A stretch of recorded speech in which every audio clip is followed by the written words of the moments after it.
Welcome to this episode of the Willingdon on Mission podcast. My name is John, one of the pastors at Willingdon, and this is the third episode of a four-episode series in conversation with Jim and Rita Cunningham. Hey, Jim and Rita, welcome here.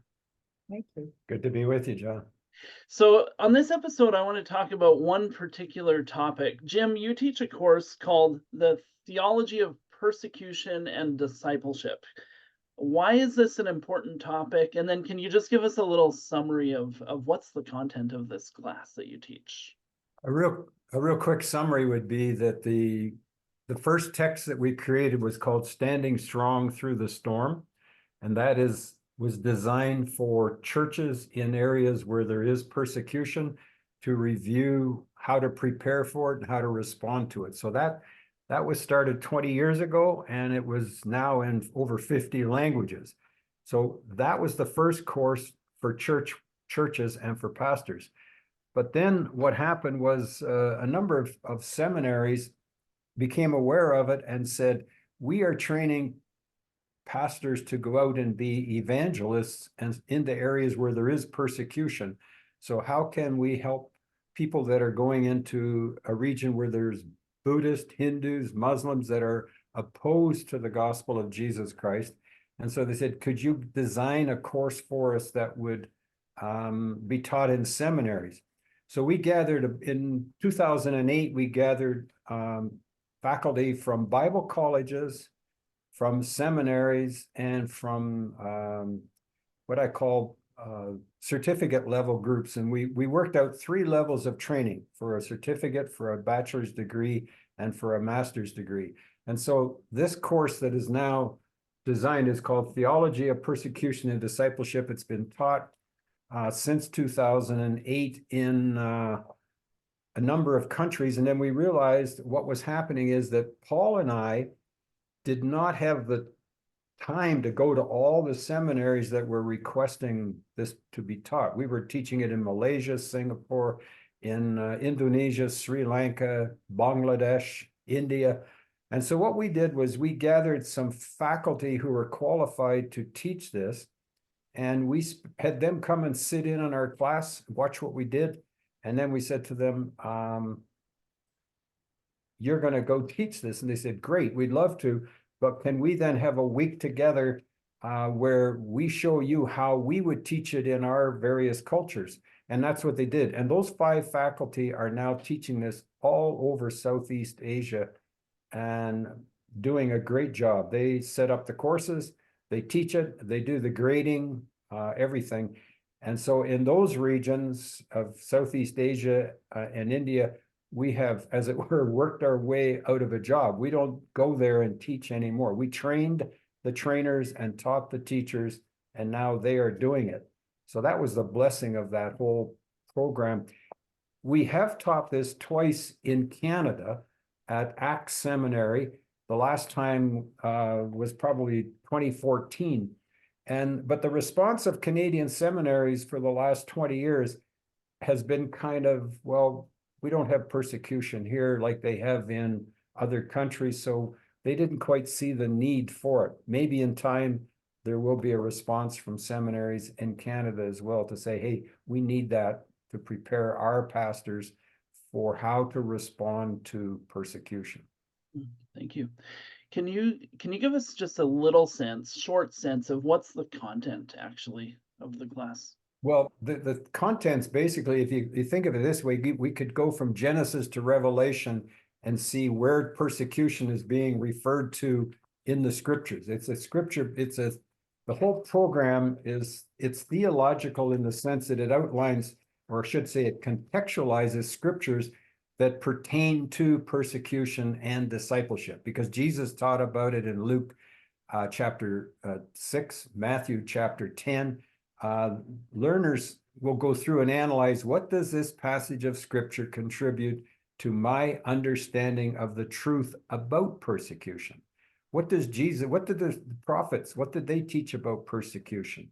So it's theological in that sense. It's academic in that it gives one's understanding of the topic by examining the historical beliefs as well. What did the various church fathers teach about persecution over the years? when they went through times of persecution.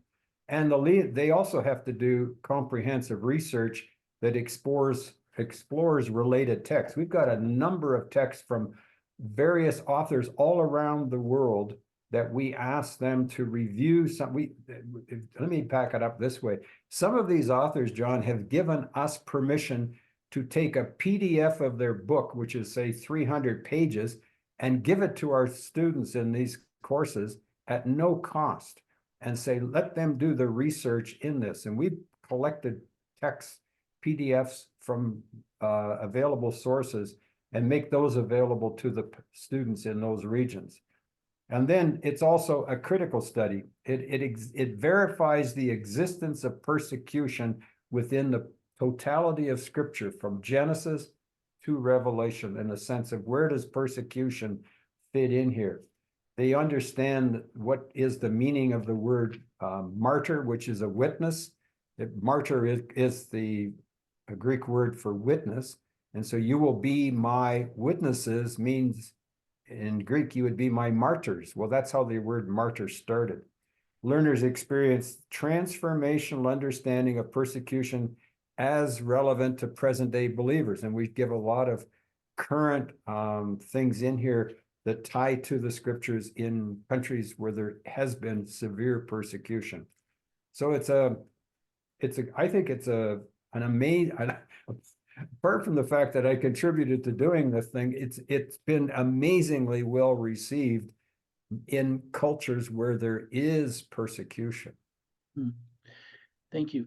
So there's a couple of things I want to pull out of that conversation. Okay. One is this is just a wonderful example of scaling the impact of your ministry, right? You've created something, but then you've actually duplicated yourselves by teaching people how to teach it. So that's a really helpful principle for all of us who are engaged in Christian ministry to think about and to try to replicate.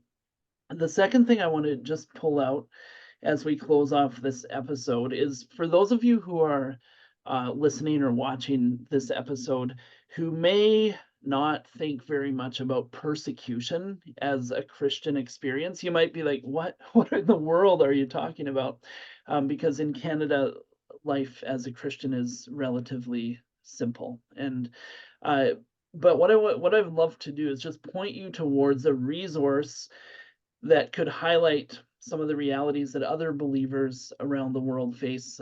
There's a website, or there's an organization called Open Doors, and Open Doors, actually Jim and Rita used to be connected really closely with Open Doors, but Open Doors has a website. Just Google Open Doors World Watch List. So Open Doors World Watch List. And what that is it's a list of the 50 countries in the world where persecution of Christians is the strongest, or the most vigorous or awful. And you'll learn some stuff. Hopefully it will drive you to pray. But one of the things to also be encouraged by, I think, is that in many of these countries where persecution is strong, where there's a lot of persecution, the church is actually flourishing in a lot of these places, not in all of them, but in many. And there is a principle that as we face persecution, the Lord shows up in powerful ways, and people actually have to rely on God in fresh ways in their own lives and in the lives of their churches. So anyway, that's just a little comment from me on persecution in general. And if it's a new concept or idea, which I know it will be for some people, just have a look at Open Doors World Watch List as a resource. So thanks, Jim and Rita, for this short conversation. Actually, specifically Jim, Rita, we didn't really hear from you on this one, but we will next time. And God bless you all. See you next week. Thanks, John.